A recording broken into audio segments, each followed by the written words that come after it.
กองประชุมครบคณะบริหารงานสาวหนุ่มแขวงหัวพันได้จัดขึ้นในวันที่26มีนาคม2025นี้อยู่ที่สโมสรเมืองสำเนือเป็นประธานโดยแม่นสหายคำพวงอำคาทองคำเลขาคณะบริหารงานสาวหนุ่มแขวงเป็นเกียรติเข้าร่วมโดยแม่นสหายคำแพงไซสมแพงกรรมการศูนย์กลางพรรคเลขาพรรคแขวงเจ้าแขวงหัวพันสหายสุริยาแก้วพิลาวงศ์คณะพรรคเลขาธิการ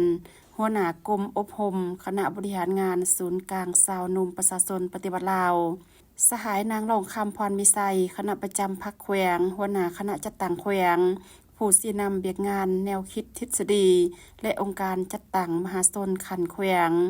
มีบรรดาสหายนายและพลทหารนายและพลตำรวจเลขาห้องเลขาคณะหักฐานสาวหนุ่มออมคางแขวง10เมืองถั่วแขวงและแขกทึกเซินเขาห่วมนำกองประชุมได้ตีราคาการจัดตั้งปฏิบัติเบียกงานสาวหนุ่มเยาวชนในระยะ5 ปีผ่านมาและวางทิศทางแผนการในต่อหน้าผ่านหางบทรายงานการเมืองทาง2 ภาคบทสำรวจในการชี้นำพาของคณะบริหารงานสาวหนุ่มแขวงหัวพันและพร้อมกันค้นคว้าประกอบคำเห็นใส่หางบทรายงานการเมืองทาง2 ภาคเป็นเอกภาพตีราคาด่านดีด่านอ่อนของโครงข่างในการนำพาชี้นำในการปฏิบัติเบียกงานในระยะผ่านมาซึ่งกองประชุมยังใดเป็นเอกภาพรับรองเอาทิศทางแผนการ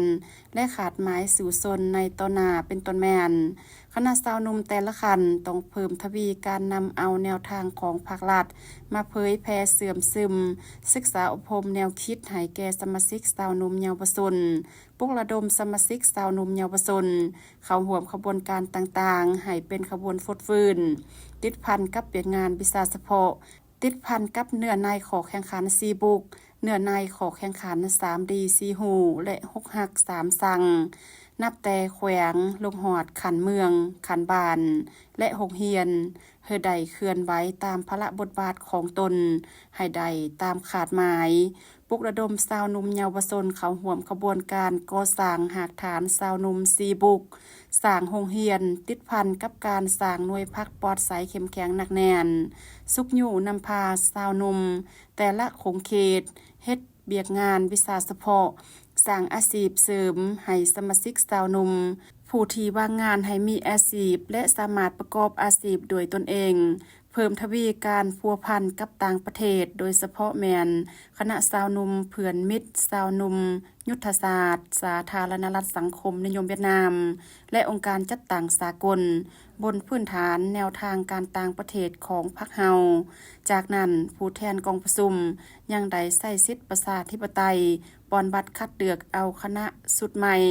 กองประชุมในครั้งนี้จะดำเนินไปเป็นเวลา1 วันครึ่งจึงจะสำเร็จ